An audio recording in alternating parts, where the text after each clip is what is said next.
Red Dead Redemption 2 is one of the most in-depth open world games, and because of how in-depth this game is, it always leads to there being a lot of fan theories, and that is exactly what we're going to be going through in today's video.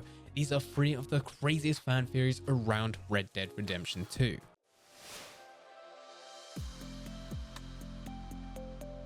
Before we do get into the video though, I want to let you know about a project that I've been working on. It's no secret that I've created a lot of gaming channels, and because I've created so many, I know how to get them partnered in about 1 to 2 months without needing to promote them on other social media accounts. And I always get asked, how do I do it? That's why I've created an in-depth class on Skillshare. It goes through the basics of creating a new YouTube channel, but it quickly scales up into doing keyword research, planning videos, recording, editing, creating thumbnails, and eventually getting monetized, where you can actually start running your YouTube channel like a business by outsourcing the work. If you're interested in having your own gaming channel, then there is a link in the description down below, as well as you can find it as the pinned comment, and that will give you a free month of Skillshare where you can use that time to watch through my class, and at the end of it, you will understand everything that you need to know. So links to everything can be found in the description down below.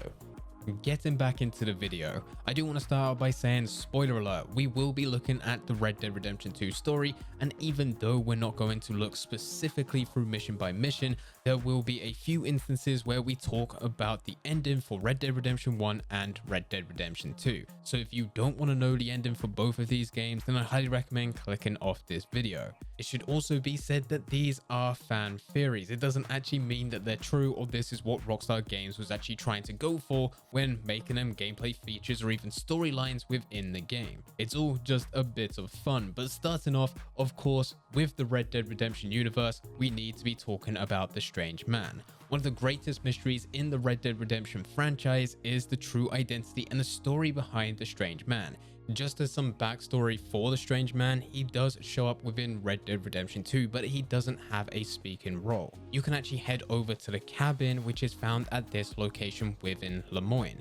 You can actually go inside the cabin, but when you do go inside, it's nothing too much, it's just a weird place. One thing to actually point out is the painting. If you keep on coming back on separate occasions, this painting will eventually show the Strange Man. Right at the beginning, you could see nothing, it's just a few brush strokes. Once the painting is complete, you can inspect it, and whilst you're noting it down within your journal, you can look up, look within the mirror, and in the background beside the door that you just entered, there you will be able to see the Strange Man. But upon turning around and looking for him, unfortunately, he's no longer there. This is the only encounter that you have within Red Dead Redemption 2, but in Red Dead Redemption 1, he plays a much bigger role. You will meet him and speak to him on 3 separate occasions, and each one of them is slightly weird because it appears the Strange Man knows everything about John, including the events of the Blackwater Massacre. But even though John says that he looks familiar, he doesn't actually know him. It's fair to say that the Strange Man is some kind of supernatural being, and some have even gone as far to speculate that he's God,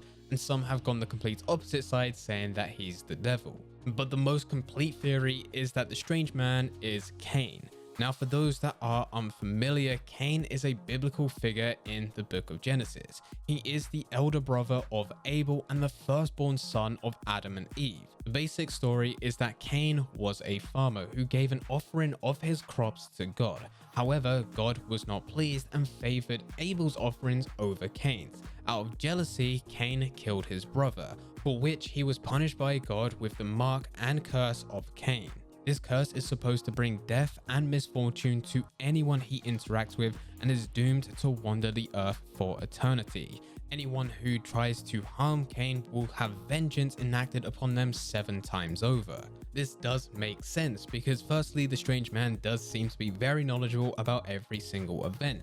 He does also seem to bring death and misfortune to everyone that interacts with him. Both John and Arthur are able to go to the cabin and see him within that mirror. John getting further interactions with him in the events of Red Dead Redemption 1. Not to mention that he is also linked to the town of Armadillo, and the people of Armadillo say that the town is cursed, as it has gone through several plagues, and in the events of Red Dead Redemption 2, it's also going through cholera. The only person to survive these events is the person within the general store who does have a picture of the strange man on his back shelf. It's theorized that the shopkeeper has made a deal with the strange man so that he's unaffected, and you can see him within Red Dead Redemption 1. And the final thing that's backing this up is where it does say vengeance enacted upon them 7 times over.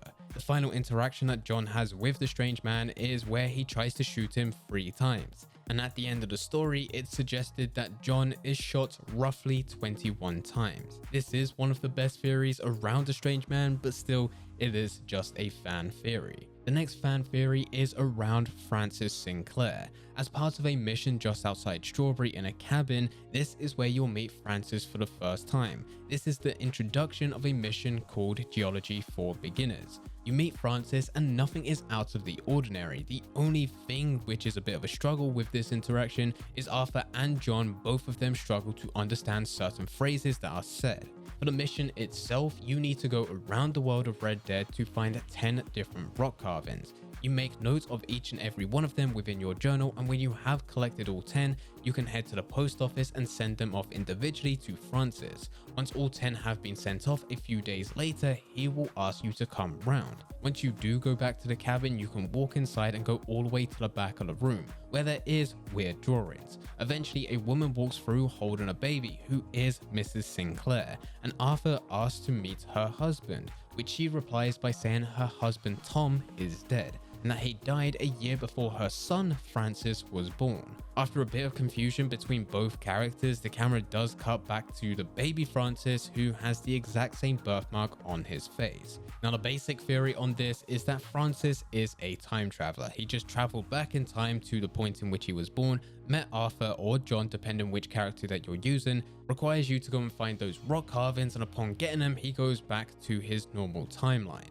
But it appears that he plays a much bigger part, because hardcore GTA fans and Rockstar fans in general took it a bit further to theorize that this is craft. This is where we link to the Epsilon program, which is part of the Grand Theft Auto franchise. The Epsilon program is a religious cult led by Christopher Marge and his several cohorts in and out of the current paradigm.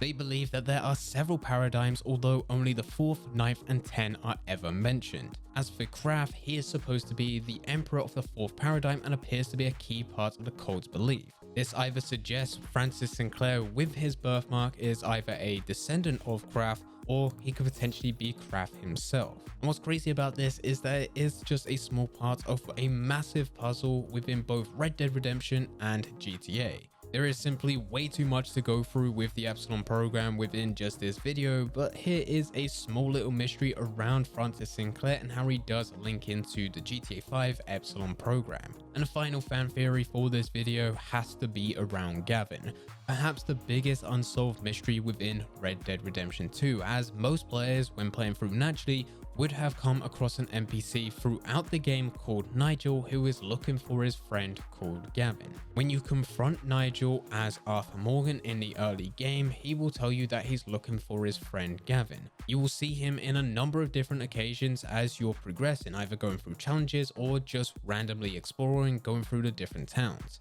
Once you get into the epilogue and you're playing as John Marston, you can still find Nigel, and Nigel's doing the exact same thing, asking where is his friend Gavin. But now it appears that he's wearing the exact same clothes as what he was doing years before, but he's looking a bit scruffier. He's not taking care of himself. His clothes seem to be ripped, he seems to be dirty, and there's probably a stench going alongside with him. If you speak to Nigel, he will tell you that Gavin is an Englishman and really funny, and that's it. We have nothing else to go on. And this has led to there being loads of different theories about who is Gavin, or where is he. Some have tried to theorize that Gavin is the boy in the basement that you can find within Rhodes. And even though that boy was kidnapped and there should be someone out there looking for him, it doesn't mean that he is Gavin. Not to mention that he's a bit young and also not English. The other theory is that Gavin left America. There is a line where Nigel will say this, and you can only hear this if you continue to follow him around. He says, "He left me, I lost him, I lost him." So it could just be simple that Gavin walked away, but one of the craziest theories, and this is where it does fit within this video, is the multiple timeline theory. We all know that the Red Dead Redemption franchise is set across multiple timelines, with Red Dead Revolver being in the 1880s, with Red Dead Online being 1898, Red Dead Redemption 2 being 1899 to 1907, and Red Dead Redemption 1 being 1911 to 1914. But there are some theories out there which point to an alternate universe, and this is simply because there's some stuff that doesn't line up. Now, when you actually tell people this theory, they always reply by saying that's crazy, and yes, it is. That's why it's part of this video. But also, this is the same world with the Strange Man, Francis Sinclair the Time Traveler, UFOs, and so much more. What really adds to this theory of there being alternate timelines is once we look at McFarlane's ranch. Starting off with Red Dead Redemption 1, Bonnie McFarlane gives a tour to John around her ranch. She shows all the locations, including her house, the general store, the train station, and the barn. But when she goes past the barn, she tells John and says that that's the barn over there. Pa built it himself when I was just a little girl. Which is weird because if that is true, it would be placed in the world of Red Dead Redemption 2. Bonnie's age also doesn't make sense. Bonnie's own statement in the mission This is Armadillo USA within Red Dead Redemption, she says that she's 27, but Bill Williamson in the exact same game refers to her as a spinster of 29 years. But with both of these numbers given to us, that would make her either 15 or 17 years old during the events of Red Dead Redemption 2.